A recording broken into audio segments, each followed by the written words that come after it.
This is the story of a man named Stanley. Stanley worked for a company in a big building where he was employee number 427. Employee number 427's job was simple. He sat at his desk in room 427 and he pushed buttons on a keyboard. Orders came to him through a monitor on his desk, telling him what buttons to push, how long to push them, and in what order. This is what employee 427 did every day of every month of every year. And although others might have considered it soul-rending, Stanley relished every moment that the orders came in, as though he had been made exactly for this job. And Stanley was happy. And then one day, something very peculiar happened.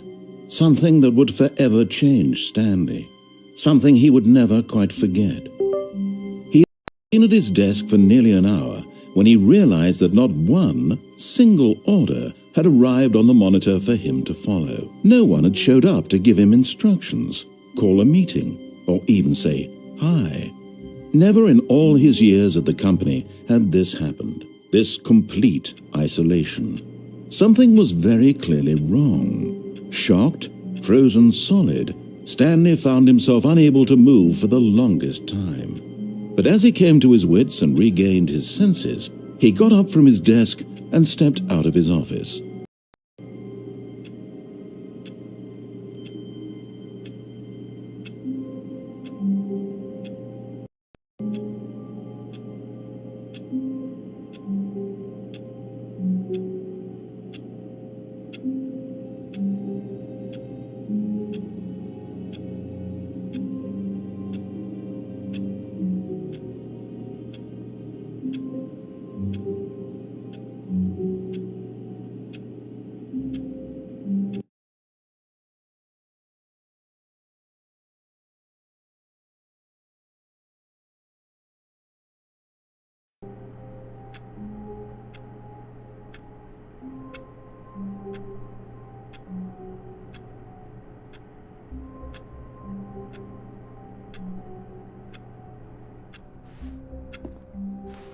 All of his co-workers were gone. What could it mean? Stanley decided to go to the meeting room. Perhaps he had simply missed a memo. No matter how hard Stanley looked, he couldn't find a trace of his co-workers.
When Stanley came to a set of 2 open doors, he entered the door on his left.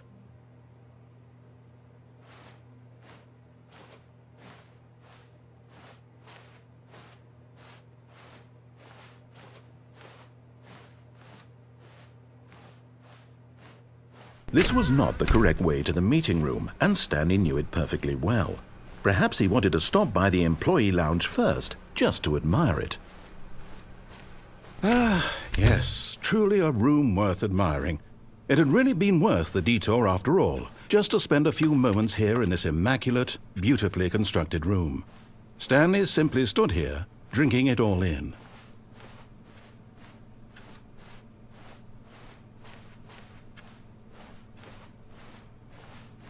Yes, really, really worth it being here in the room.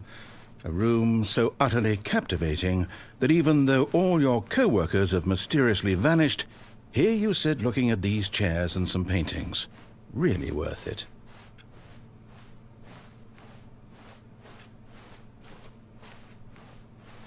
At this point, Stanley's obsession with this room bordered on creepy and reflected poorly on his overall personality. It's possible that this is why everyone left.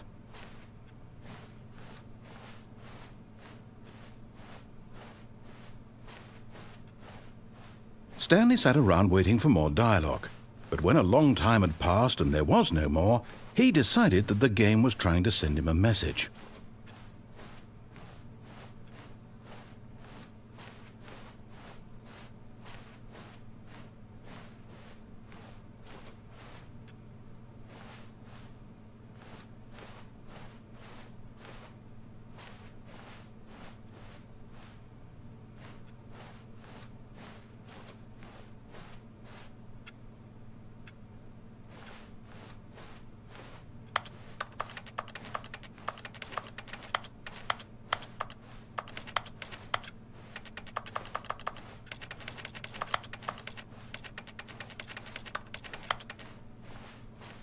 But at last, he'd had enough of the amazing room and took the first open door on his left to get back to business.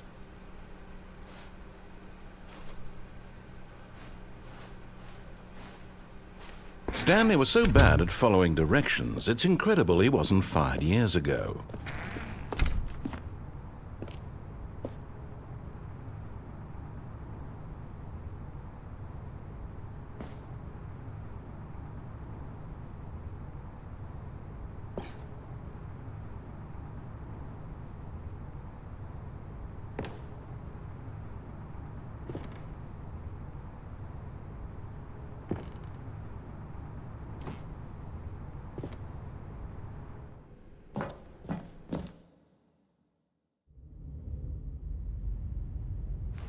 Stanley had now gotten himself so far off the beaten path that it seemed the office had begun so far off the beaten path that it seemed the office had begun so far off the beaten path that it seemed the office had begun so far off the beaten path that it seemed the office had begun so far off the beaten path that it seemed the office had begun so far off the beaten path that it seemed the office had begun so far off the beaten path that it seemed the office had begun so far off the beaten.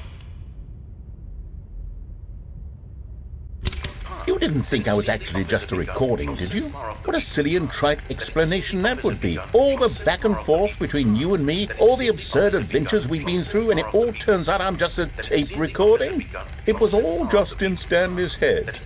I bet that's the kind of twist you think is revelatory. I bet each and every time you watch a movie where it turns out all to be in the main character's imagination, you must absolutely bolt off the couch in pure shock at the phenomenal and intricate storytelling. It must be so simple to be you. Life being an unending waterfall of surprises and delights. How much more exciting you must find the world than the rest of us do. Now I've become sad. Look what you've done to me. This is all your fault.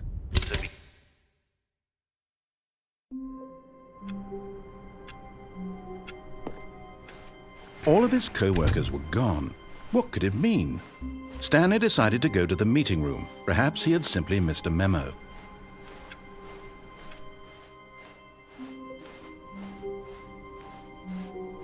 When Stanley came to a set of 2 open doors, he entered the door on his left.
Stanley stepped into the broom closet, but there was nothing here, so he turned around and got back on track.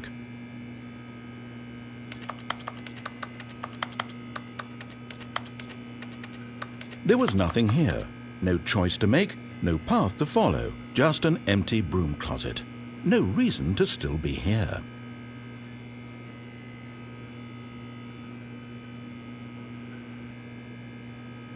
It was baffling that Stanley was still just sitting in the broom closet.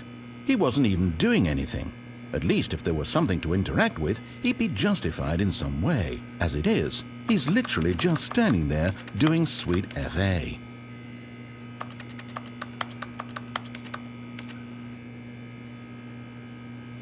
Are you really still in the broom closet? Standing around doing nothing? Why? Please offer me some explanation here. I'm genuinely confused.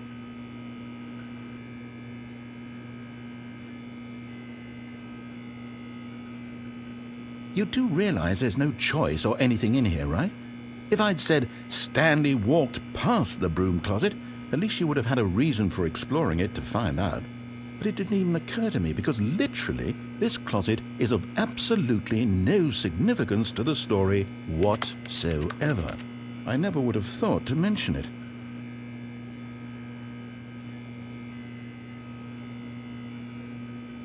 Maybe to you this is somehow its own branching path.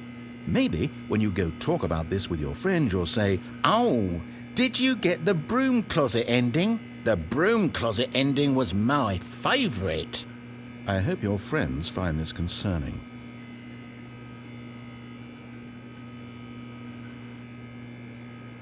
Stanley was fat and ugly and really stupid.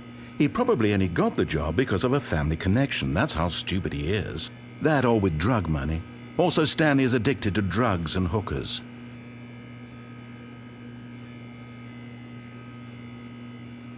Well, I've come to a very definite conclusion about what's going on right now. You're dead. You got to this broom closet, explored it a bit, and were just about to leave because there's nothing here, when a physical malady of some sort shut down your central nervous system and you collapsed on the keyboard. Well, in a situation like this, the responsible thing is to alert someone nearby so as to ensure that your body is taken care of before it begins to decompose. Hello? Anyone who happens to be nearby? The person at this computer is dead. They have fallen prey to any number of your countless human physiological vulnerabilities. It's indicative of the long-term sustainability of your species. Please remove their corpse from the area and instruct another human to take their place, making sure they understand basic first-person video game mechanics and filling them in on the history of narrative tropes in video gaming, so that the irony and insightful commentary of this game is not lost on them. All right, when you've done that, just step out into the hallway.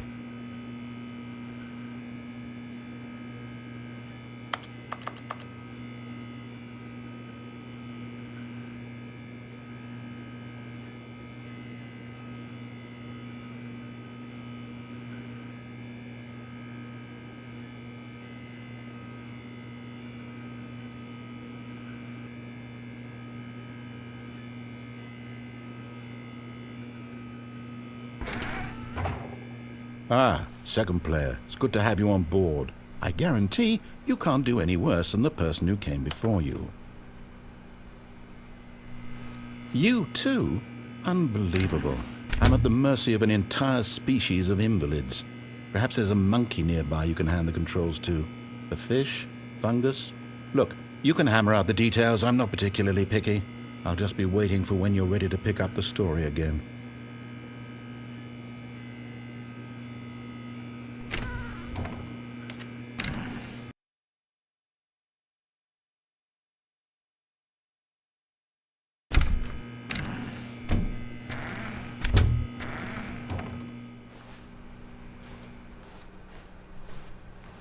Coming to a staircase, Stanley walked upstairs to his boss's office.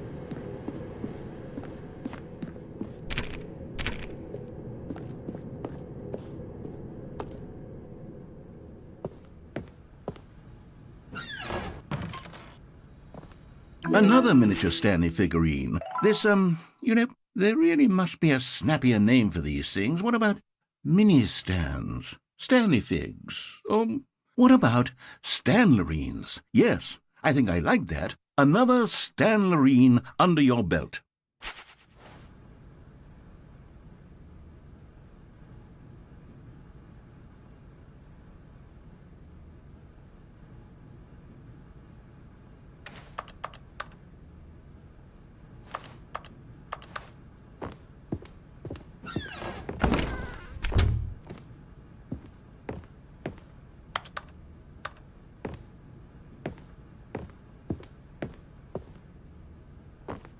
Stepping into his manager's office, Stanley was once again stunned to discover not an indication of any human life. Shocked, unraveled, Stanley wondered in disbelief who orchestrated this, what dark secret was being held from him.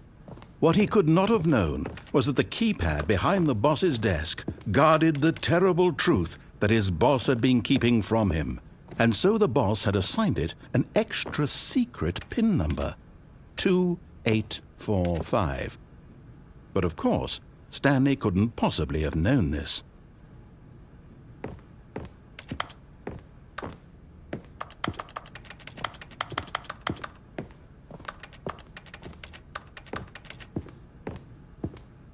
Stanley just sat around twiddling his thumbs.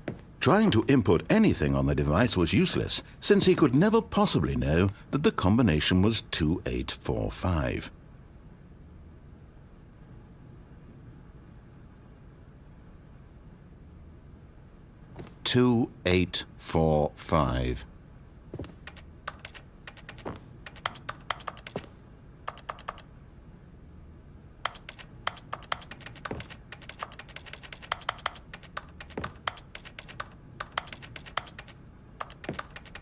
Forgot, but it turns out that the panel's emergency override kicked in, and the door just opened all by itself, and Stanley got the hell along with the story. Well, whoop-de-doo.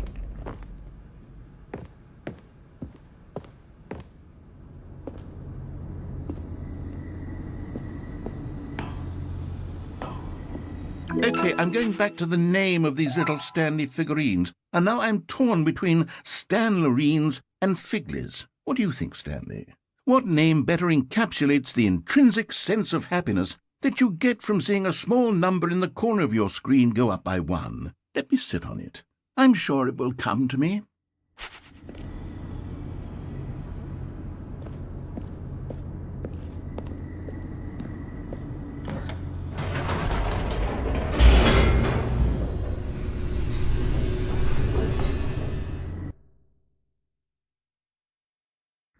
Descending deeper into the building, Stanley realized he felt a bit peculiar. It was a stirring of emotion in his chest, as though he felt more free to think for himself, to question the nature of his job. Why did he feel this now, when for years it had never occurred to him? This question would not go unanswered for long. Stanley walked straight ahead through the large door that read Mind Control Facility.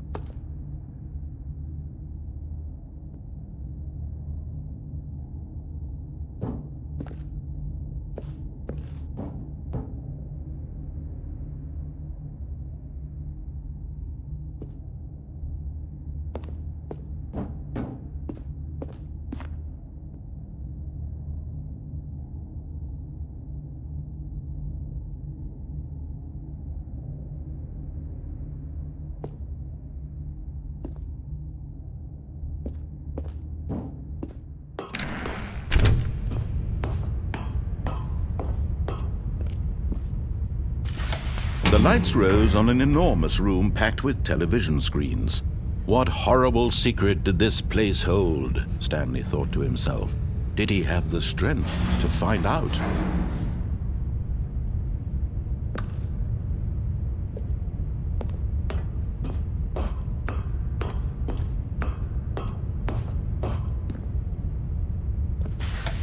Now the monitors jumped to life, their true nature revealed. Each bore the number of an employee in the building, Stanley's co-workers.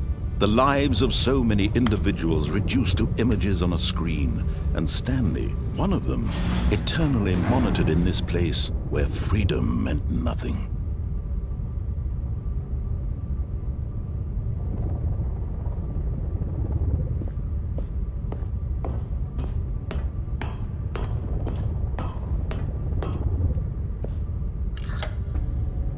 This mind control facility, it was too horrible to believe. It couldn't be true.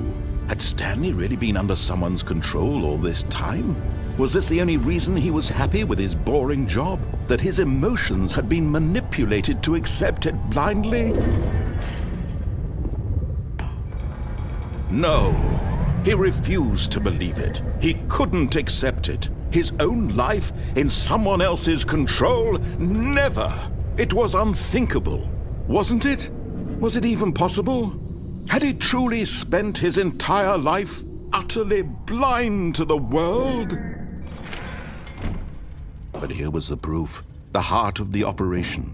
Controls labeled with emotions. happy or sad or content, walking, eating, working, all of it monitored and commanded from this very place. And as the cold reality of his past began to sink in, Stanley decided that this machinery would never again exert its terrible power over another human life, for he would dismantle the controls once and for all.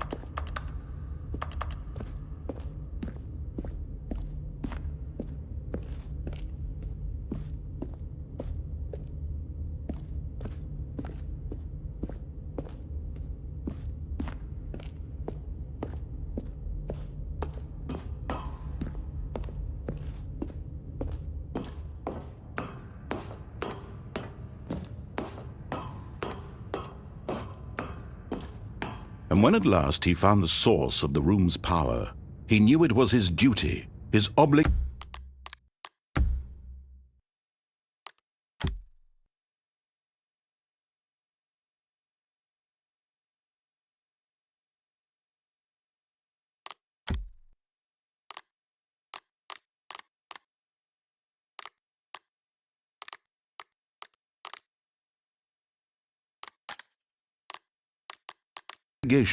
To put an end to this horrible place and to everything it stood for.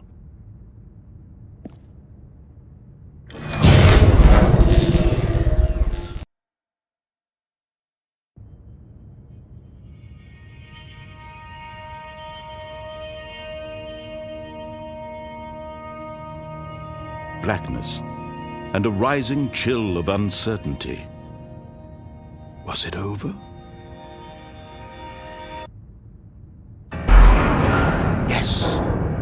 He had won. He had defeated the machine, unshackled himself from someone else's command. Freedom was mere moments away. And yet, even as the immense door slowly opened, Stanley reflected on how many puzzles still lay unsolved. Where had his co-workers gone? How had he been freed from the machine's grasp? What other mysteries did this strange building hold?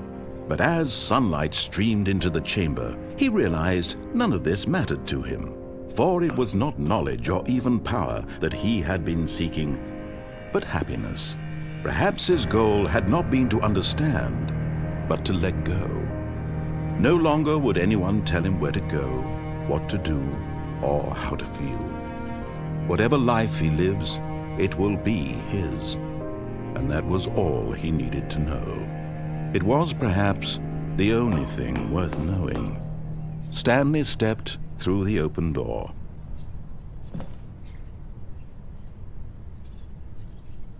Stanley felt the cool breeze upon his skin, the feeling of liberation, the immense possibility of the new path before him. This was exactly the way, right now, that things were meant to happen. And Stanley was happy.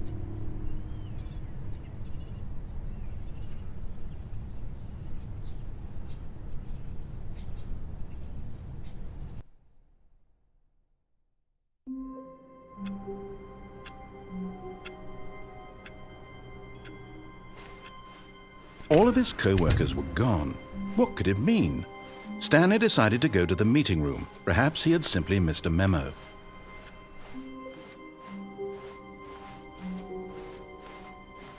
When Stanley came to a set of 2 open doors, this was not the correct way to the meeting room, and Stanley knew it perfectly well. Perhaps he wanted to stop by the employee lounge first, just to admire it. Wow, yes, this room. But eager to get back to business, Stanley took the first open door on his left. Stanley was so bad at following directions, it's incredible he wasn't fired years ago. Look, Stanley, I think perhaps we've gotten off on the wrong foot here.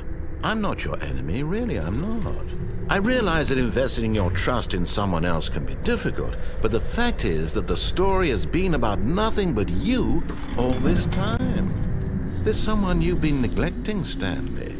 Someone you've forgotten about. Please, stop trying to make every decision by yourself. Now, I'm not asking for me, I'm asking for her. This is it, Stanley.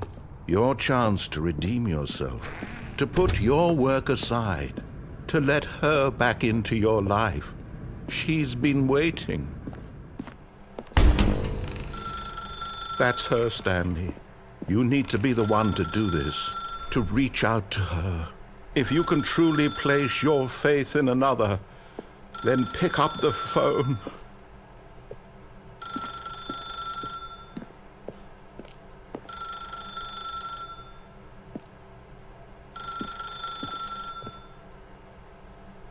As Stanley picked up the phone, a white light engulfed him, filling him not just with radiance, but with hope. Hope for a life reunited one... Wait. Oh, goodness. Stanley, did you just unplug the phone? No, that wasn't supposed to be a choice. How did you do that?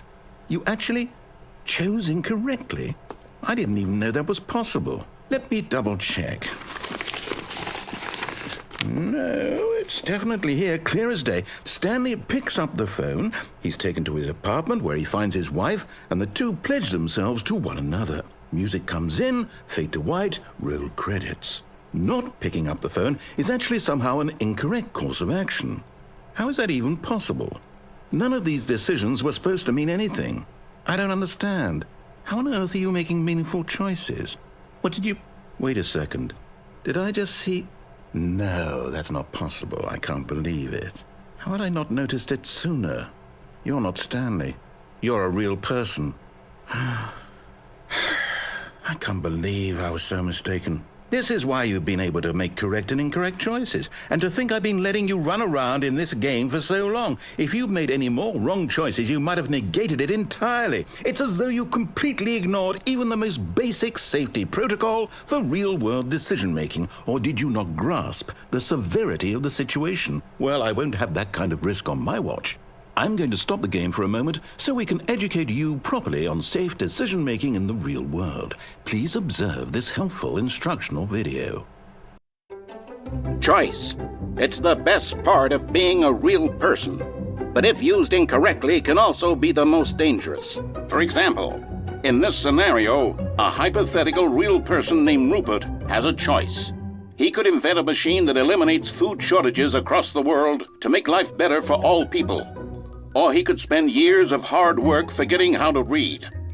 Which choice would you make? Remember that unlike here, the real world makes sense, and at no time should you make a choice that does not conform to rational logic.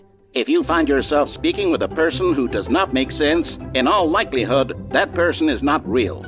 Allow the person to finish their thought, then provide an excuse why you cannot continue talking.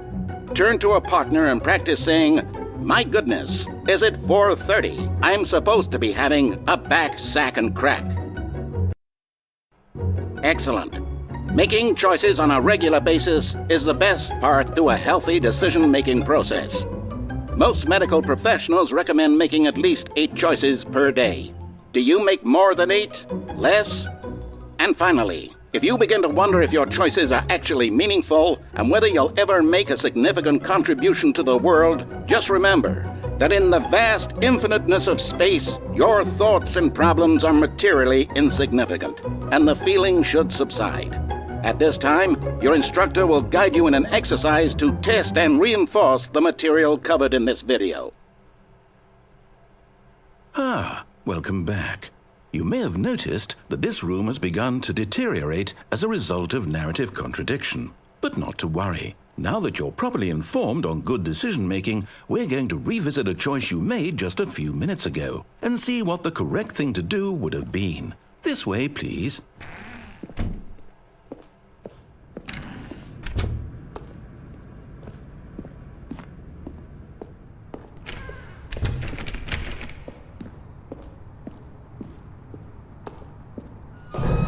Now that we know your choices are meaningful, we can't have you jumping off the platform and dying. Imagine the main character dying senselessly halfway through the story. That story would make no sense at all. We just need to get you home as soon as possible before the narrative contradiction gets any worse. Unfortunately, it seems this place is not well equipped to deal with reality.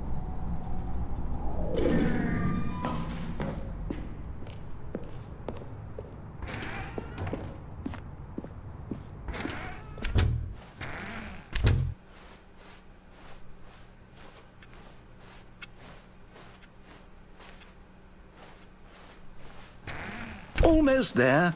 You'll take the door on the left, back to the correct ending, the story will have resolution once again, and you'll be home free in the real world. Now remember, all you need to do is behave exactly as Stanley would. That means choosing responsibly and always putting the story first. I'm quite sure you'll be up to the task. Just follow my lead and you'll be fine. All right. When Stanley came to a set of 2 open doors, he entered the door on his left. No! Why did you do that? Quickly, hurry back in the other direction. Perhaps we're not too late.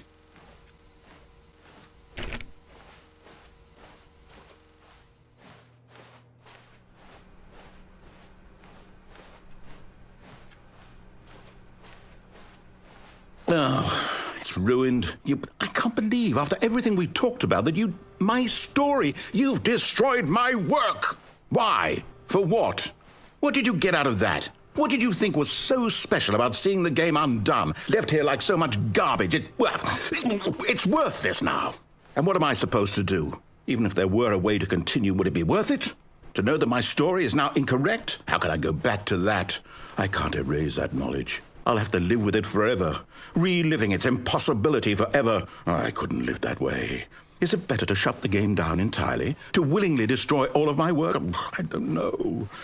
What's the answer? What do I do? What do I do? What do I... No, I have to. I have to shut the game down. I have to. I have to.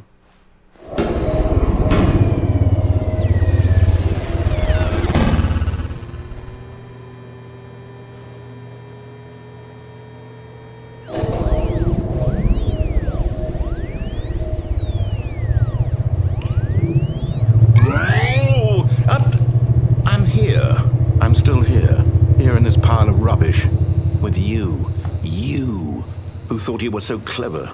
Now look where we are. My entire game is destroyed. It was the only thing in the world that was mine, and you've run it into the ground. What, did you think that would be funny? You just had to see? Didn't I impress upon you how important it was to be like Stanley?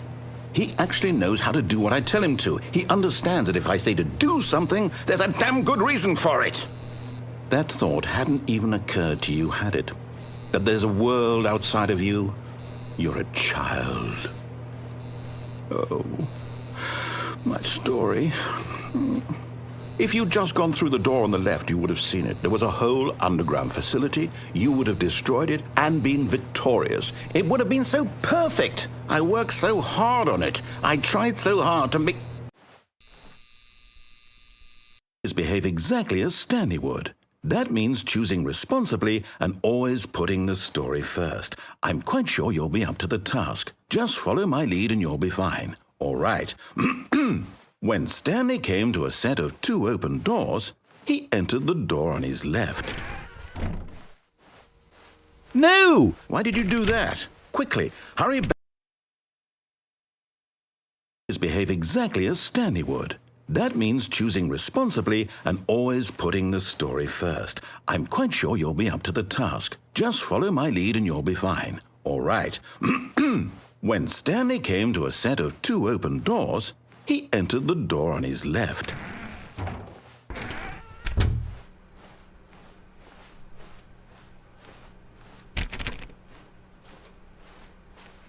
Yet there was not a single person here either. Feeling a wave of disbelief, Stanley decided to go up to his boss's office, hoping he might find an answer there.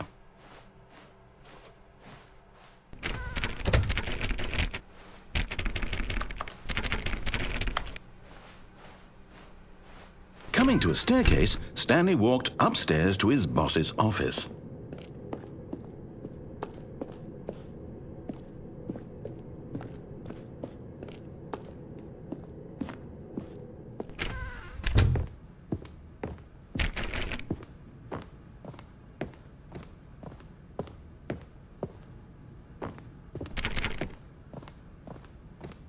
Stepping inside his manager's office, Stanley was once again stunned to discover not an indication of any human life. Shocked, unraveled, Stanley wondered in disbelief who orchestrated this, until he saw the door with a voice receiver next to it. Surely behind this door lay all the answers to his questions. And beyond all probability, he knew the passcode. He had seen it on his boss's computer just last week. Nightshark 115. Was this the code to open the door? Would it still work? There was only one way to find out. Stanley had been trained never to speak up, but now he would draw from within himself the courage to face the unknown. He drew a sharp breath and then spoke the code.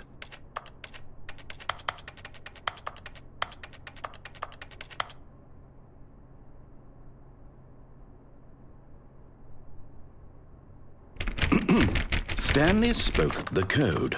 Nightshark 115. He spoke it into the receiver, right there on the wall.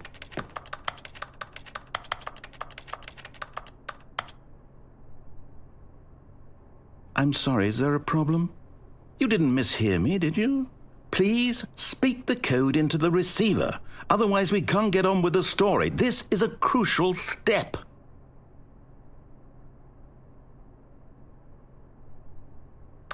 Okay, fine, you're not going to do it, but you know what? It's pretty humiliating to bring you this far, only for you to suddenly decide you have better things to do. I asked you for this one single thing, for your respect. The kind of respect Stanley shows for his choices. He knows what it means to take a story seriously. If you didn't want to see what I had to show you, then why did you come here? You had a choice, you know. You could have gone through the door on the right. You could have done whatever the hell you wanted over there. Why did you come this way? Speak. Say something to me. Explain yourself, you coward. You... When Stanley came to a set of 2 open doors, he entered the door on his left. Stanley? Hello? Are you... Is everything okay? Stanley, please. I need you to make a choice. I need you to walk through the door. Are you listening to me? Can you hear me? Is everything all right? Stanley, this is important. The story needs you. It needs you to make a decision. It cannot exist without you. Do you understand me?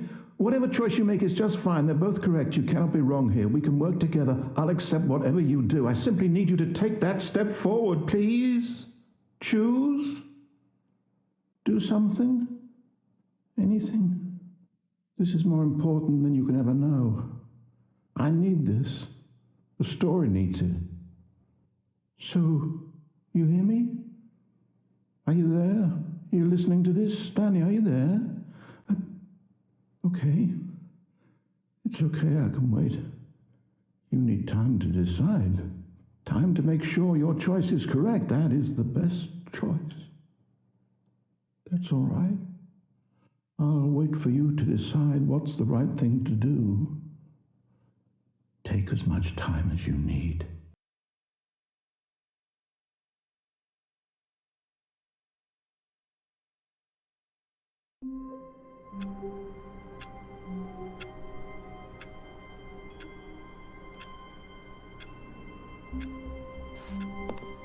All of his co-workers were gone. What could it mean? Stanley decided to go to the meeting room. Stanley picked up the bucket and smiled. He'd never be alone again, not truly alone, not with the bucket around. Stanley clutched the bucket tightly to his chest and entered the door on his left. This was not the correct way to the meeting room, but Stanley had felt the bucket calling to him, telling him that the employee lounge was simply the place to be. And here it was. Had the bucket turned out to be correct? Was it? No, never mind. The bucket was wrong. Stanley took the door on his left to go back to the meeting room. No, Said the bucket. don't go to the meeting room. Go somewhere else. The cargo lift, yes. Go there. Go to the cargo lift.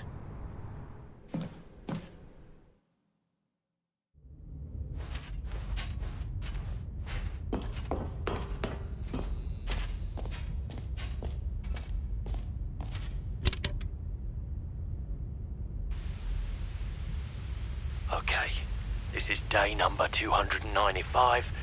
Tape number... I don't even know. I've lost track.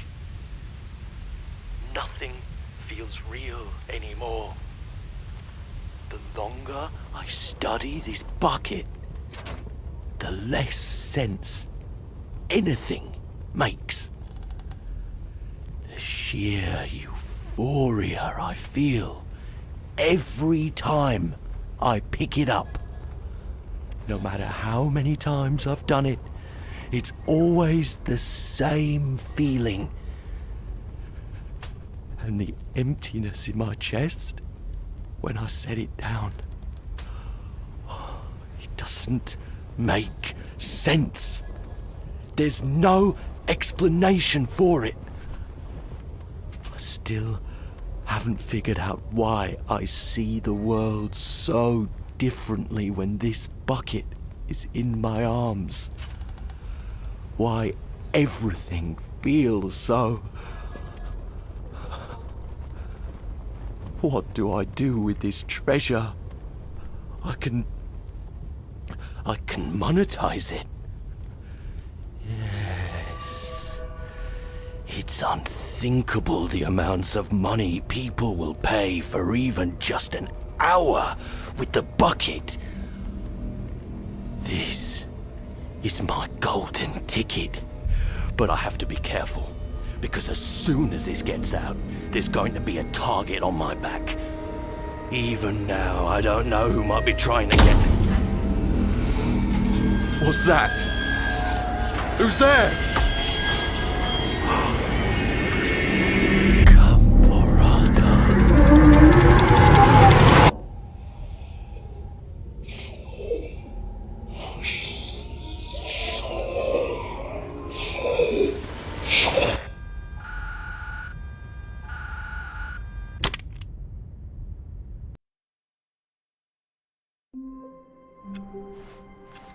All of his co-workers were gone. What could it mean? Stanley decided to go to the meeting room. Perhaps he had simply missed the good old bucket. Just Stanley and the bucket, off on another thrilling adventure together. Stanley clutched the bucket tightly to his... This was not the correct way to the meeting room, but Stanley had felt the bucket calling to him, telling him that the employee lounge was simply the place to be. And here it was. Had the bucket turned out to be correct? Was this better than the meeting room? Yes, Stanley thought to himself. Yes, perhaps it truly was. How insightful the bucket turned out to be.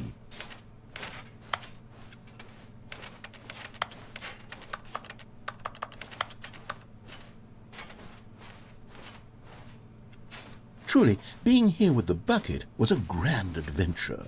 Stanley reflected on all they'd been through together. First, walking through the door on the right, then walking to the lounge, then arriving at the lounge. What a thrilling journey the bucket had inspired. No, never mind. The bucket was wrong. Stanley took the door on his left to go back to the meeting room. No, Said the bucket. don't go to the meeting room. Go somewhere else. The cargo lift, yes. Go there. Go to the cargo lift. Good, Said the bucket. now ride the lift all the way to the top. There's something up there I need you to do. Stanley did not question why or how this bucket was speaking to him. It should have alarmed him, of course, because buckets can't talk. But Stanley chose not to think about this obvious fact. He was firmly convinced that the bucket had spoken to him, and he unthinkingly did whatever the bucket asked.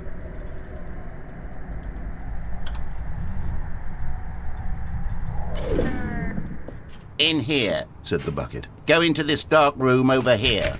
Stanley once again obeyed blindly.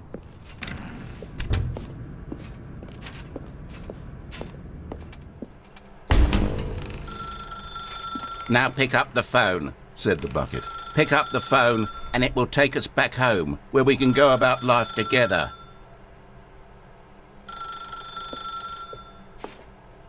Whoa, hold on. Why did you unplug the phone? Were you trying to resist the bucket's orders? Stanley, I was joking. Obviously, the bucket isn't talking to you and telling you to do things. Buckets can't talk. It was a joke. Don't you get the joke? It's funny, Stanley. A talking bucket. Can't you see? Oh, goodness. I must have really bungled up the delivery if you actually took me seriously. Where did I mess up the joke? Should I have paused for longer or spoken quicker? Comedic timing is so difficult. I wish I were better at it. But there isn't exactly an instructional video on comedy that one can watch to fully... Oh, wait, yes, there is. It's sitting right here. Let's take a look. What is comedic timing? What is comedic timing? How does it work? How long should it last? How can it be used to effectively silence your political enemies? And more importantly, can it be taught in its entirety within 90 seconds? Thankfully, the answer to all of these questions is yes. Let's dive deeper. If you've ever told a joke or made someone laugh, in all likelihood, you did it while standing 50 to 80 centimeters from them in a room of no more than 76 degrees Fahrenheit, with one of your arms raised straight upward at a 15-degree angle from your body. These are the optimal conditions for good comedic timing. To begin the joke, start by stating and spelling your name. Next, provide a brief synopsis of the joke, including the specific times at which the recipient of the joke will laugh, and then spell out your name a second time. With these steps complete, it's time to begin the humor. Speak the entire joke in no more than 18 seconds and no less than 13 and a half, pausing only for bathroom breaks when necessary. When the joke has concluded, it is customary to inform your listener that the joke is over by declaring in your loudest possible voice, "I'm Dunny with the funny." Let's practice screaming, "I'm Dunny with the funny" now. Good. This saying is a perfect example of expectations management, which is the cornerstone of good comedy. Finally, it's time to hand out surveys. Collecting hard data from your audience on how rapt they were throughout the joke is the only way to grow or learn as a comedian. An effective survey should be no less than 10 pages long and should include the same question reprinted several times, just to ensure the survey taker is actually paying attention and not simply filling in answers at random. And that's all there is. With these strategies at your disposal, you'll have audiences doubled over in laughter and even tripled over in laughter in no time at all. Just remember to let them stop laughing at some point, you gut-busting little scamp. After all, we're each of us needed on the front lines of the war to fight the 12-legged invader who threaten our very existence and who very likely die in a hailstorm of bullets and mandibles.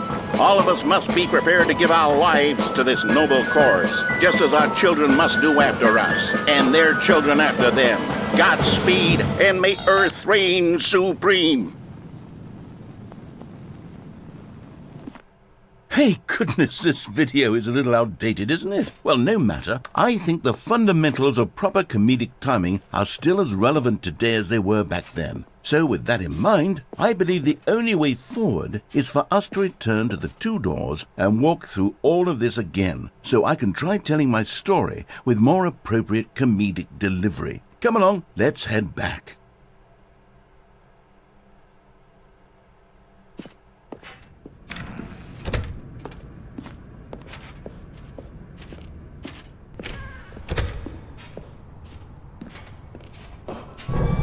I can feel it.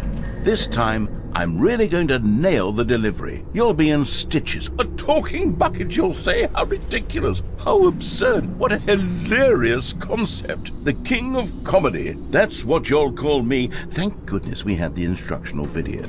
Otherwise, who knows where we'd be right now. Well, I wouldn't be the king of comedy, that's for sure. The bucket spoke to Stanley. The bucket spoke. The bucket spoke. Oh, I'll figure it out on the fly. No need to overthink things.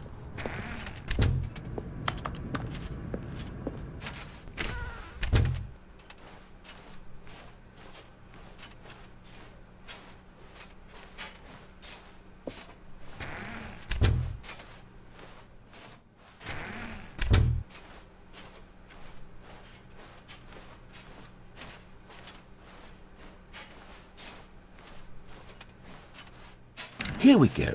You ready? When Stanley and the bucket came to a set of two open doors, they entered the door on the left.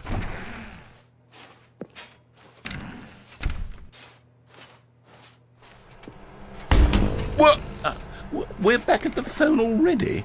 No, what's going on? There was supposed to be several rooms leading up to this.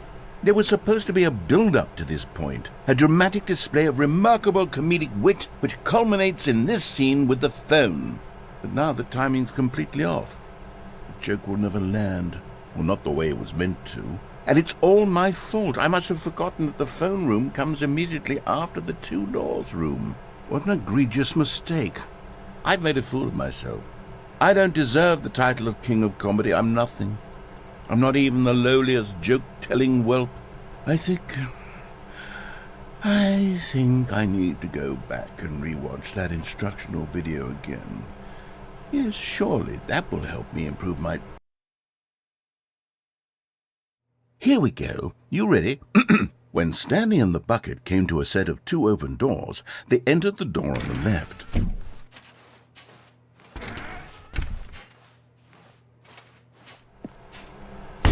What? We're back at the phone already? No. Here we go. You ready?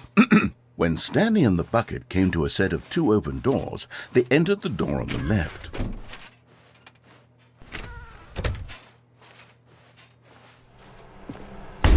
What? We're back at the phone already? No. Here we go. You ready? When Stanley and the bucket came to a set of two open doors, they entered the door on the left. No. You were supposed to go through the door on the right, leading back to the phone. Did you not even look at the instructional video? I think this is all covered very clearly. There's no way I can make the comedic timing work now. It's done. The joke is completely done and over. It's all your fault, Stanley. I'm going to be ridiculed in the community of other joke writers. I'm going to be shamed at every one of our meetings from now on. All because you couldn't watch a simple video and take a hint. Are you proud of yourself for bringing me down, Stanley? Are you proud? Stanley, you love the bucket so much it's like you... it's as though all of your other most prized possessions pale in comparison. Yes. Well, let me try that again, Stanley. I heard that you are pale with shame over how unabashedly in love with a bucket you are. No? Still not? Is it the delivery? Pale with shame. Pale with shame? Pale... What's another word to describe a bucket? Stanley, this bucket is so metal, I think I saw it playing guitar. No. We're getting away from making fun of Stanley's obsession with the bucket, which was the whole point of this. I'm no good at these jokes. I need more instructional videos. That's exactly what it is. That's what will make me the king of comedy again. More instructional videos. Let's see.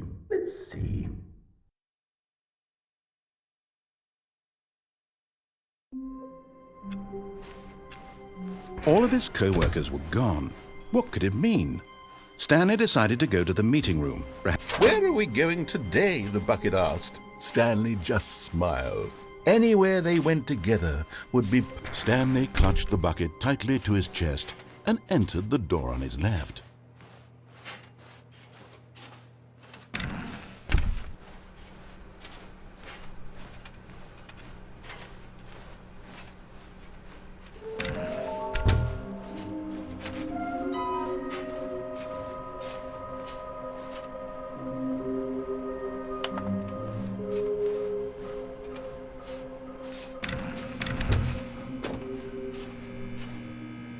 Oh, Stanley, can you feel it? The broom closet. It wants the bucket. You can feel that, can't you? The aura of jealousy? It's as clear as day. This broom closet believes it deserves the bucket. I can really feel it now. It's a bucket. It belongs in a broom closet. That's what the broom closet is trying to say here. It's supposed to go with the other cleaning supplies. Good for you, Stanley. Don't give in. Don't hand over the bucket. I know how hard it must be, given the pressure that the broom closet is putting on your shoulders right now, but you have to be strong. This is your bucket. This is your companion and lifelong friend. You can't hand it over. Oh, no. We're getting into name-calling now, it seems. Is this how low the broom closet has sunk, that it has to resort to this stream of petty insults simply in order to get you to hand over the bucket? Stanley, I never liked this broom closet for a variety of reasons, but even this is worse than I had imagined. And wait, now the broom closet has the gall to imply that you and the bucket are not truly deep and lasting friends? That your relationship is purely superficial and convenient? That your life is so banal and meaningless that you'd feel the same sort of kinship towards any inanimate object which happened to lay in your path in an even partially enticing manner? Well, I never. Go on, Stanley. Lay into it. Really tell the broom closet off for its demeaning comments. Expand on the wide variety of experiences you and the bucket have shared together. Go through each of them point by point. Share your journal entries detailing the rich emotional landscape of your feelings for the bucket as they have changed and evolved over the years. Let him have it.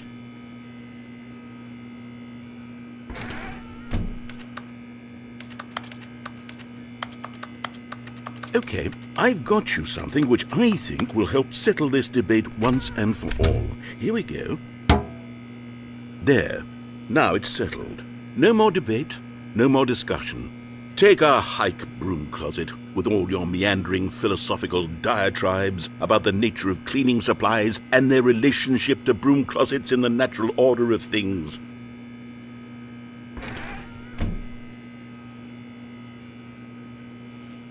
All right, I've got a second sticker back here, and I'm going to slap it on as well because I think it's appropriate. You see? I feel that it works because the sticker is also a bucket. That way, if you're ever unsure whether the thing you're holding is a bucket or not, you can look down at this sticker and say to yourself, "Ah, it's a bucket." There really is a wide variety of applications for this sticker.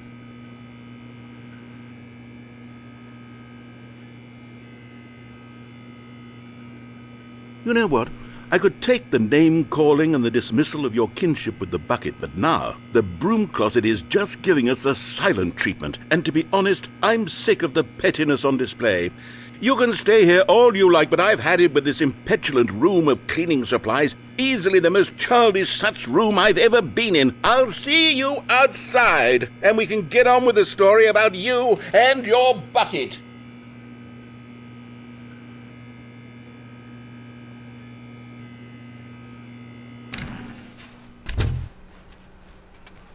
Coming to a staircase, Stanley and the bucket walked upstairs to the boss's office.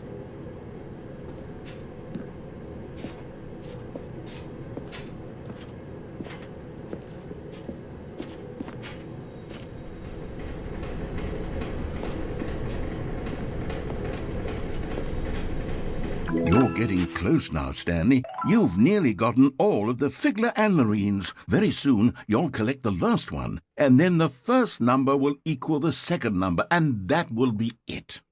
We'll be different people by then. Different in the sense that we used to have none of them, and now we have them all. You can't go back to when you had no Figler anmarines. None of us can.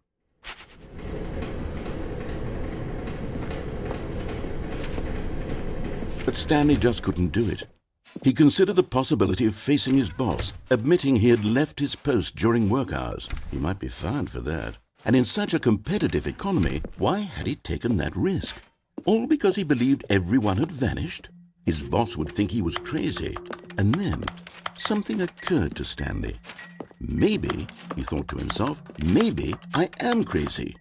He looked down at the bucket in his arms. Am I crazy? He asked the bucket.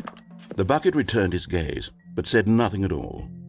That's strange, Stanley thought. Usually the bucket is a source of guidance and wisdom for me in difficult times such as these.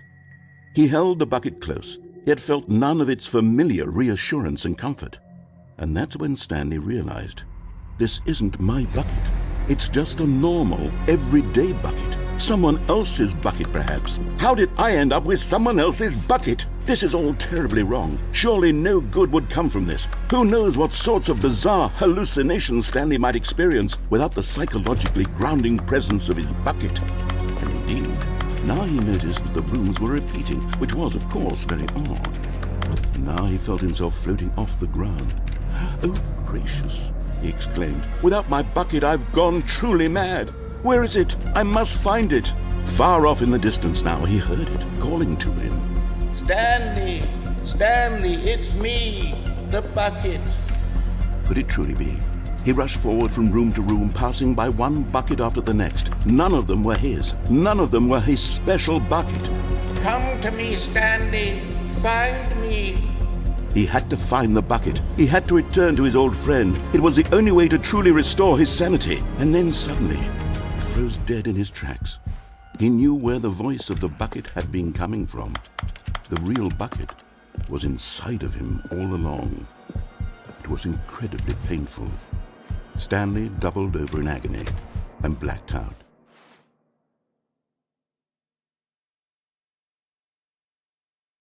This is the story of a woman named Mariella.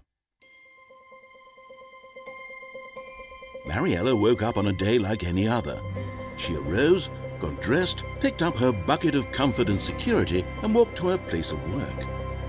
But on this particular day, her walk was interrupted by the body of a man who had stumbled through town, talking and screaming to himself, and then collapsed dead on the sidewalk. Right away, she knew what the problem was. This man had no bucket. Of course he'd gone mad, ranting and raving about a narrator describing all of his actions and how everything is predetermined and free will is an illusion and it's all just a video game. It could all have been prevented if only he'd taken his bucket with him. Perhaps he didn't even realize he'd forgotten his bucket at home in the first place. How cruel the world can be, Mariella thought, and she hugged her own bucket even tighter. But of course, she had no time for this. There were a myriad of confusing problems she would soon have to confront at work, for which her bucket would provide absolute guidance and total clarity on everything. Heck yes, she thought to herself, my life kicks ass. And she backflipped all the way to work.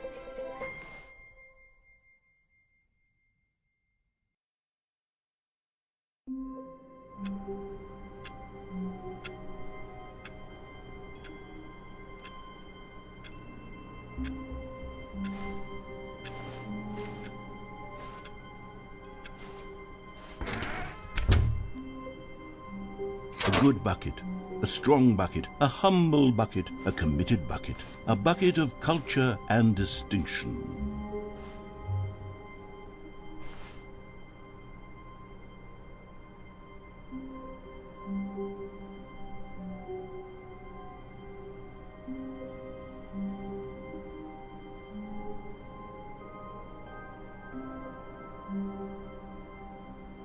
Stanley clutched the bucket tightly to his chest and entered the door on his left.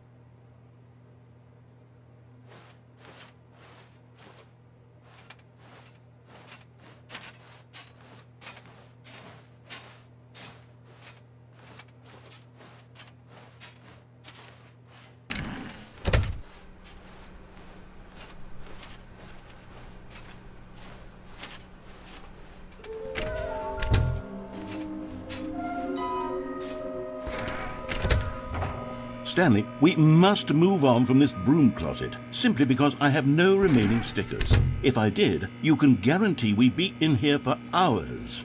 But alas, no stickers.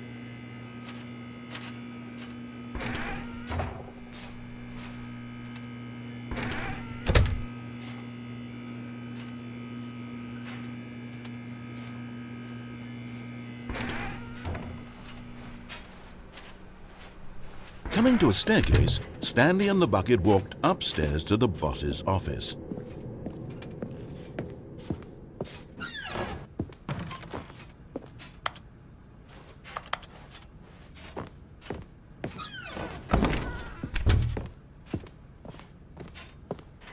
Stepping into his manager's office, Stanley was once again stunned to discover not an indication of any human life. Crushed by the weight of this revelation, Stanley may have broken down into an emotional dumpster fire if not for the soothing presence of the bucket. Even now, in his darkest of hours, did the bucket's warmth and guiding light pierce the dark clouds of confusion and chaos. It would be with him always. The bucket would, and he knew it. The two of them were inseparable.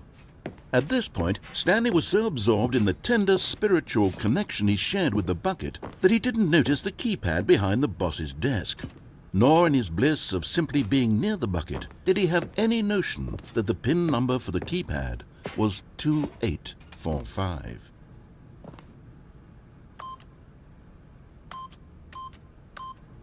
But Stanley guessed the correct code by sheer luck. Was it that the bucket knew all along? Was the bucket guiding him? Yes, this is certainly the most logical explanation.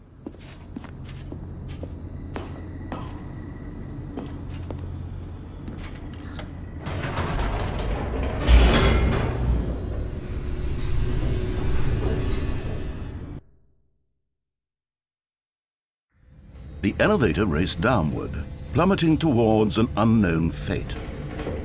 It would be all Stanley could do to keep himself together, if not for the bucket. Soothing him, comforting him, reassuring that in this darkest moment of uncertainty, he would be all right. The bucket is here for you, Stanley. Everything will be fine. Stanley and the bucket walked straight ahead through the large door that read, Mind Control Facility.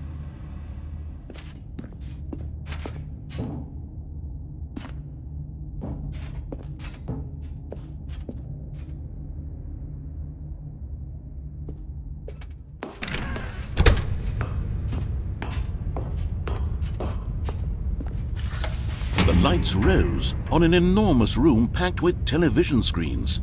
What horrible secret did this place hold? Stanley and the bucket both wondered to themselves.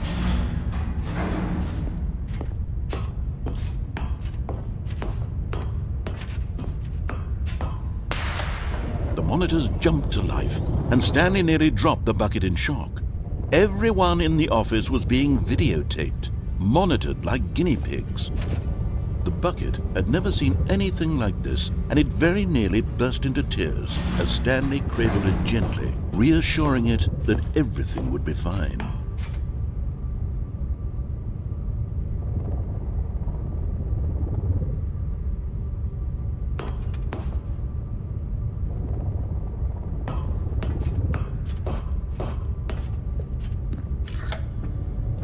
Was the bucket under the mind control facility's influence as well?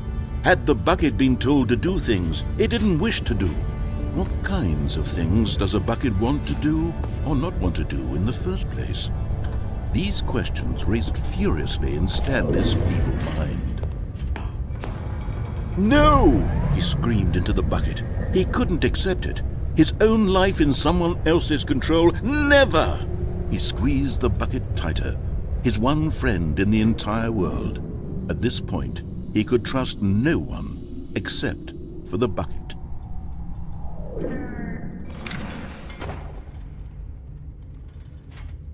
But here was the proof. The heart of the operation. Controls labeled with emotions, happy or sad or content. Walking, eating, working, all of it monitored and commanded from this very place. And as the cold reality of his past began to sink in, Stanley decided that this machinery would never again exert its terrible power over another human life. For he and the bucket would dismantle the controls for good. Two best friends, Stanley and the bucket, up against the world. They high-fived in a really cool way, and the bucket made a sassy comment about taking down the system. But at the last second, the bucket jumped in and pressed the button to turn on the controls. Stanley gasped in horror. Had this been the bucket's plan all along? To take over the machine and claim the power for itself? How could the bucket have betrayed him like this? Stanley was prepared to throw the bucket away in disgust when suddenly an image appeared upon the enormous screen. Birds. Silly, silly birds. The control buttons became active again.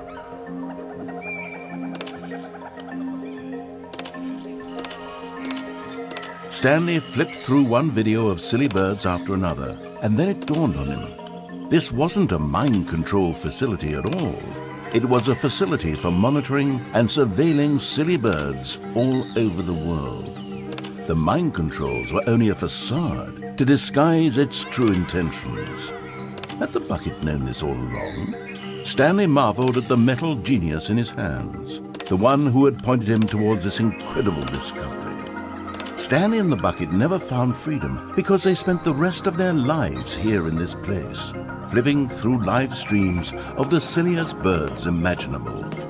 Of all the possible paths his life could have taken, this one was surely the best. And Stanley was happy.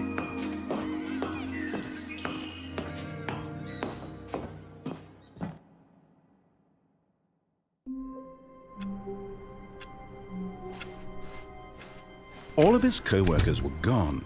What could it mean? Stanley decided to go to the meeting room. Perhaps he had simply missed a memo.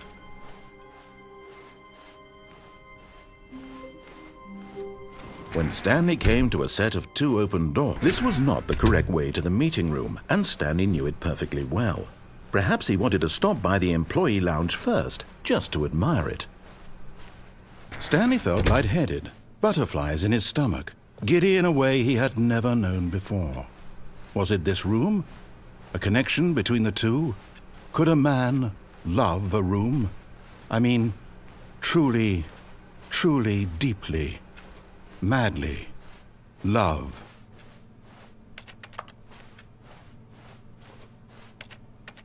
Yes, really, really worth it being here in the room. A room so utterly captivating that even though all your co-workers have mysteriously vanished, here you sit looking at these chairs and some paintings. Really worth it. But eager to get back to business, Stanley took the first open door on his left. Stanley was so bad at following directions, it's incredible he wasn't fired years ago. Look, Stanley, I think perhaps we've gotten off on the wrong foot here. I'm not your enemy, really, I'm not. I realize that investing your trust in someone else can be difficult, but the fact is that the story has been about nothing but you all this time. There's someone you've been neglecting, Stanley. Someone you've... What? Really? I was in the middle of something. Do you have zero consideration for others? Are you that convinced that I want something bad to happen to you? Why, I don't know how to convince you of this, but I really do want to help you, to show you something beautiful. Look, let me prove it. Let me prove that I'm on your side. Give me a chance.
Now listen carefully, this is important.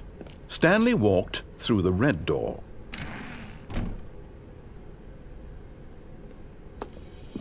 And there it is, the last Stiggly Wiggly. Savor this moment, Stanley. This is a real accomplishment. This is doing something just for the sake of doing it. Where so many people expect to be rewarded for the most trivial achievements, you've insisted that a job well done is its own reward. I would tell you that I'm proud of you for collecting them all, but that would be like a reward, and we can't have that. So, instead I'll just say, it's done. We're all done here, and now we can go to whatever the hell you were doing before you hunted for figurines.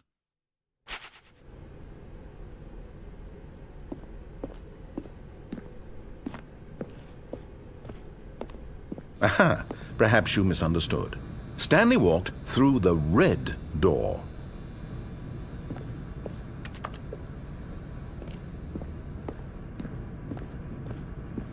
I still don't think we're communicating properly.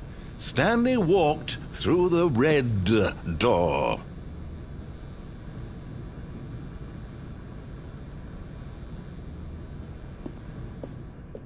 All right, fine, go ahead, Stanley. You want to know so badly what's out there? You want to find out what lies at the end of this road you've chosen? Well, don't let me stop you. You see, there's nothing here. I haven't even finished building this section of the map, because you were never supposed to be here in the first place. Broken rooms, exposed developer textures. Is this what you had wanted? Was it worth ruining the entire story I had written out specifically for you? Do you not think I put a lot of time into that? Because I did. And in the end, it was all for nothing, because this is what you wanted to see. Help me here, Stanley. Help elucidate these strange and unknowable desires of yours. What would have made this game better? What did you want to see? Vehicles? Skill trees? Work with me. You've given me absolutely nothing so far. Tell you what, let me take a stab in the dark at a new design, and you can give me some feedback. There we go. A third option. This already feels leaps ahead of where we were before. Go ahead, Stanley. Take it for a spin. Okay, I'm going to stop you there. Now, tell me about your experience with this new version. Would you say that the game benefited from allowing you more choices? Feel free to be honest. I'm looking for some real critical feedback here. A 1? I mean, I can understand if you had reservations, you saw ways the game could be improved to more fully express itself mechanically and artistically, but a 1? That's not even helpful. What am I supposed to do with that? But I guess it isn't my place to judge.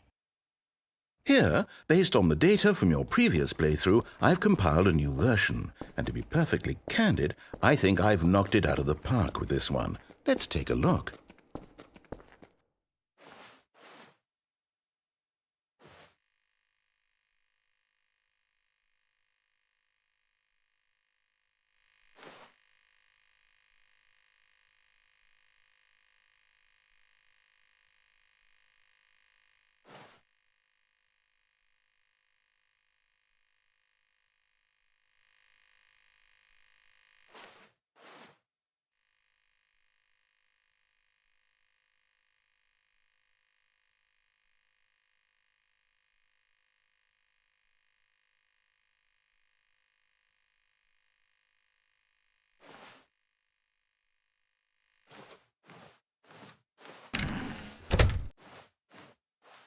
Now, would you say that competitive leaderboard helped you feel motivated to keep walking through doors? Again, honest answers, please. Hey, I nearly forgot. I've got a prototype of a new game I've been working on, and now would be a lovely opportunity to give it some playtesting. You wouldn't mind taking a look at it, would you? Perfect. Let me boot it up. In this game, the baby crawls left towards danger. You click the button to move him back to the right, and if he reaches the fire, you fail. It's a very meaningful game, all about the desperation and tedium of endlessly confronting the demands of family life. I think the art world will really take notice. But of course, the message of the game only becomes clear once you've been playing it for about 4 hours. So why don't you give it 4 hours of play to make sure it's effective? Be sure to keep notes on your experience.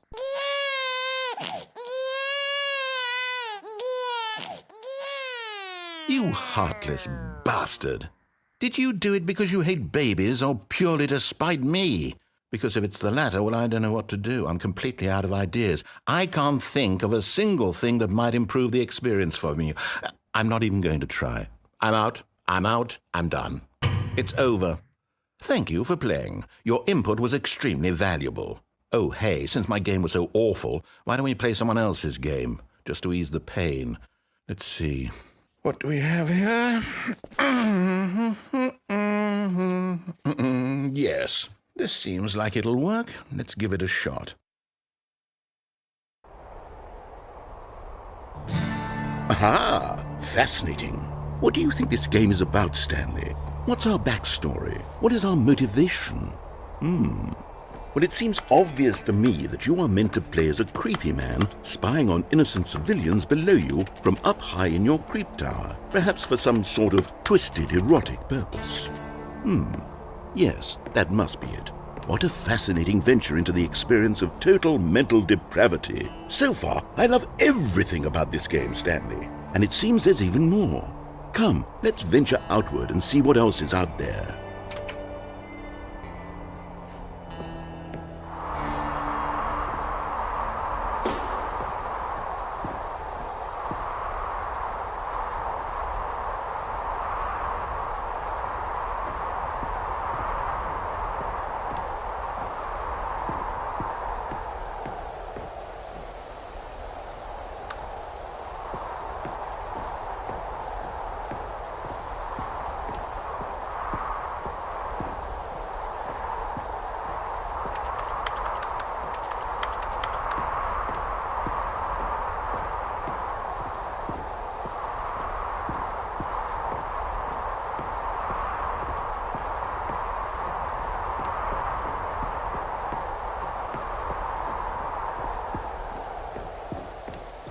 Oh, no. No, it can't be.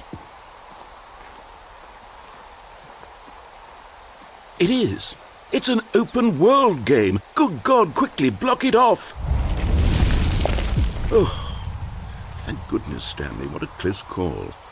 You nearly wandered off into that thing. That big, open, just wandering around. No right or wrong directions. No path to follow. You can just go in any... Oh, thank heavens we avoided it. We're out of the woods now, Stanley. Okay, I'm going to get us out of here. Let's find another game. Preferably something with walls. Something with nice, big, insurmountable walls. Okay, I think this will be just the thing.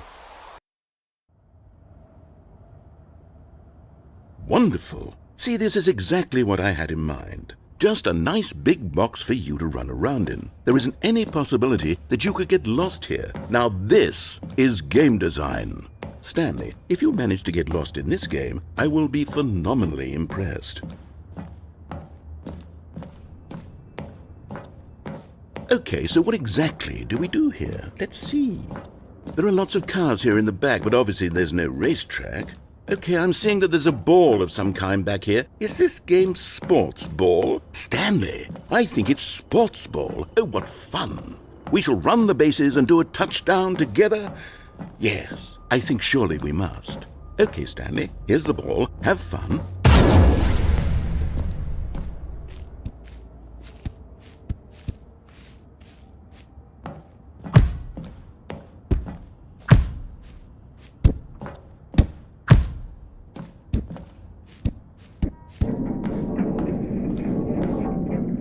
Are you doing it?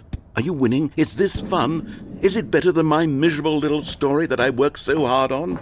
Stanley, I have a thought. And I realize I'm not a sportsologist, but if one ball generates a certain amount of raw adrenal pleasure, then surely multiple balls makes for an even more euphoric sports experience. I'm going to try it out. Here comes another ball. Yes! Oh goodness, that really does feel amazing, doesn't it? Stanley, I'm like a child in a confectionery shop. I simply have to have more. I'm insatiable.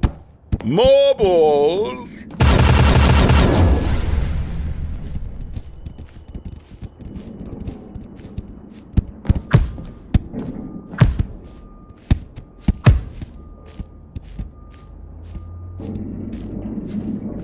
enjoying this, Stanley? Are you having fun? Is this a real video game? Well, I sure hope you're having a good time, because guess what? It's over. That's right. Your little fun comes to an end. This is my game, and what I say goes. You get to have fun when I let you, Stanley. Besides, you need someone like me to set boundaries for you. Without rules or boundaries, video games are nothing. Yes, that's what I am. I'm structure. I'm your sense of purpose. And since you decided you didn't want to play my game, now I don't want to play with you either. So, goodbye, Stanley. I'm leaving.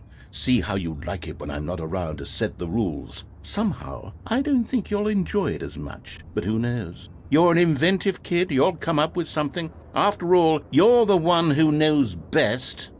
Take care, Stanley.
Hold on. What are you doing?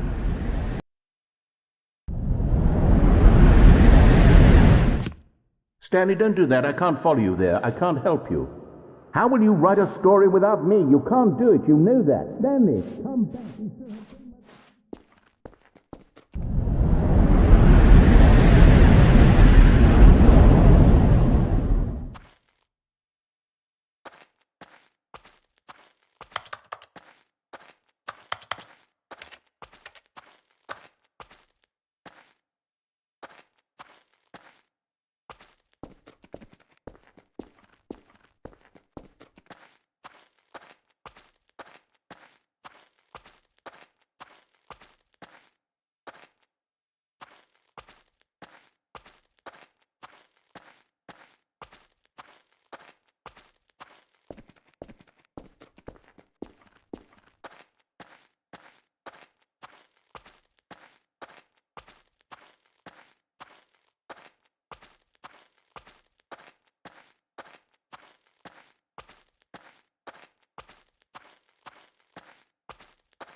I wonder what he found. If what he wanted was to be the leading man in his own story, well, perhaps he's gotten it, down in wherever he is right now. I wonder if he's happy with his choice, and if he's learned the heavy cost that comes with it. He'll understand soon what I was trying to tell him. He needs me. Someone who will wrap everything up at the end, to make sense out of the chaos and the fear and the confusion. That's who I am. That is what I mean to this world. Oh, yes. Yes, I'll be back. There's no other way. Once this ends, after it all comes to a close, then I'll be back. The end will be here soon. Very soon. I can wait.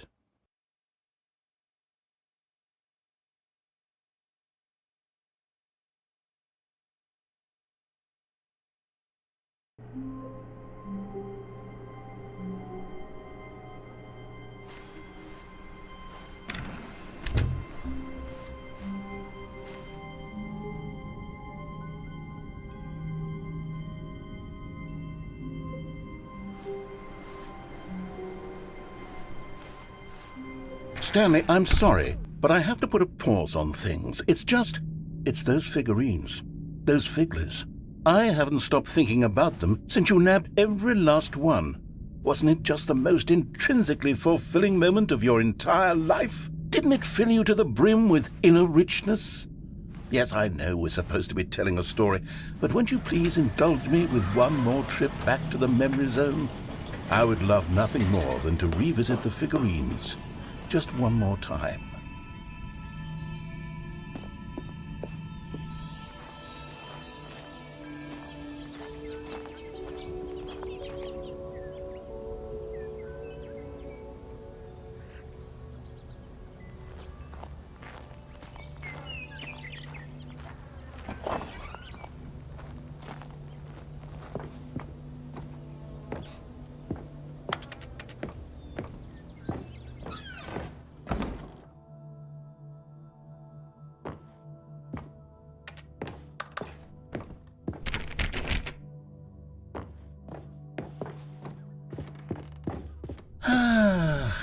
Here's where it all began. The first collectible.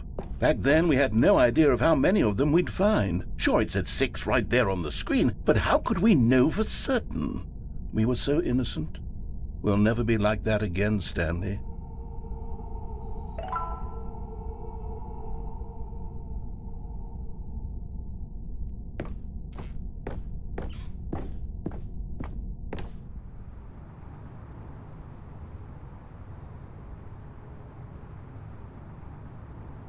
And here was a second Stanlerine.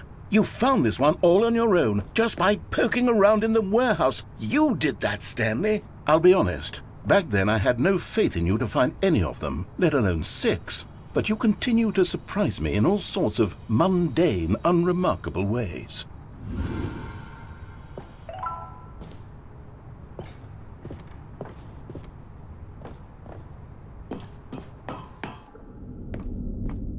Okay, let's do a little quiz.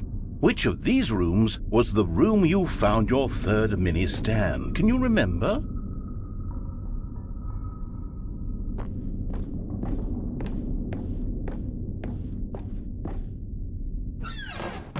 Hey, that's exactly right. It was here in the boss's bathroom. It was the third one. You picked it up, and then after that, you had 3 of them. I'm glad these moments are so crystal clear in your memory, but I shouldn't be surprised. After all, science tells us that it's impossible to forget your third time doing anything. Let's see, what came next? Oh yes, we found a Figley in this pink room. Oh well, I can't actually say I remember being in this room, but it's here in the memory zone, so it must have happened.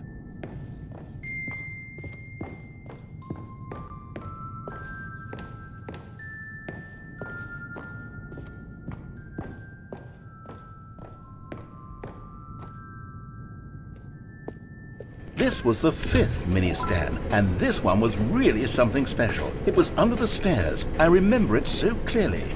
In fact, because this one is particularly special to me, I made a little video to commemorate the occasion. Enjoy.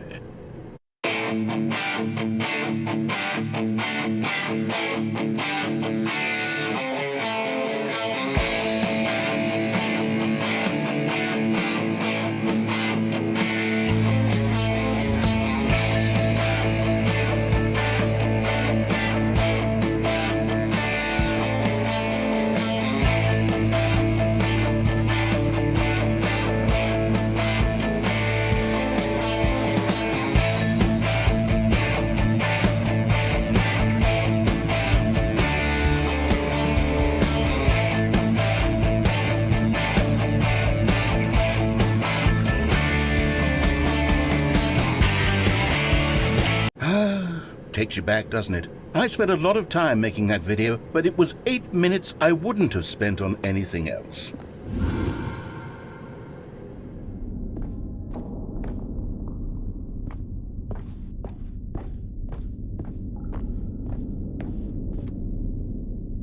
And then, Stanley, then we came to the last collectible, the final figurine, right here by the red and blue doors. This memory is the most distinct and clear in my mind, perhaps because it was the one that happened more recently than all the others.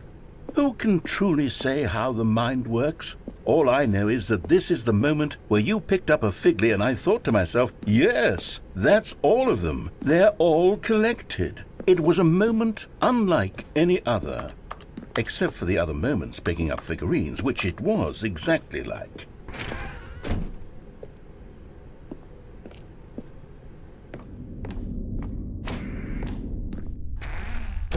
And then there was no more, because we've caught up to the present moment. Nothing left to do but move onward into the future. Goodbye, Memory Zone.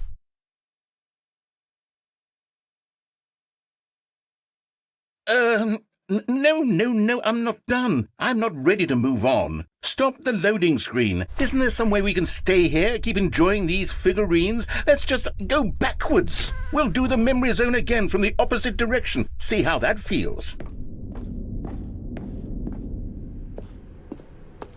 Okay, yes, the room with the red and blue doors. I remember this. I must say, of all the figurines we looked at in our initial tour of the Memory Zone, this one is the most distinct and clear in my mind. Let's keep going. I want more.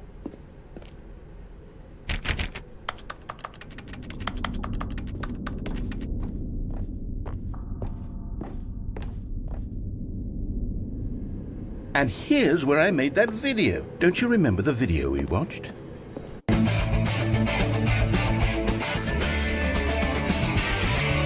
Yes, I love that video.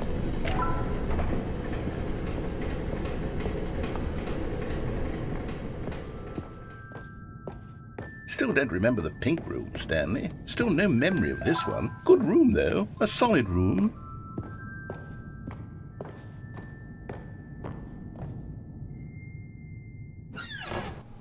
These really were a treat to hunt down. You know, if there had been any kind of reward for finding all of these, it really would have neutered the intrinsic joy of collecting them. I'm very glad we resisted the temptation. Next one.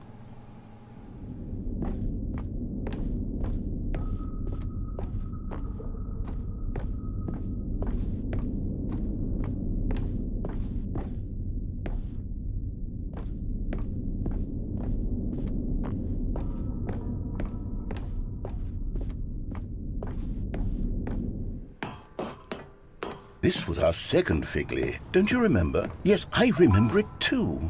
The past is truly a wonderful thing. Why does anyone ever choose to leave it? Keep going. This is it, the very first one we found in the exhibit where I introduced you to the figurines. Oh, I want more memories, Stanley. I want to keep going. What else is there? What came before this?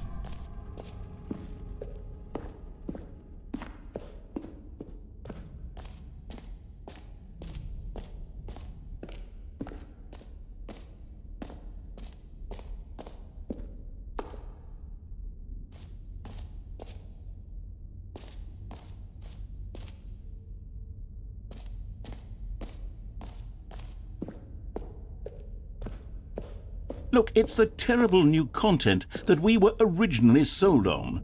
I remember hating it back then, but time does put a rosy filter on everything. In fact, I dare say I'm actually quite fond of it now. Look how much fun the past is. I want more. More memories.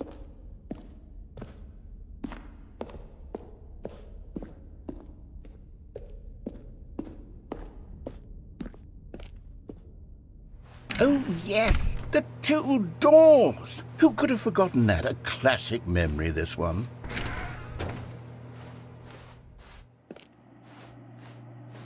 And before everything else, there was your office.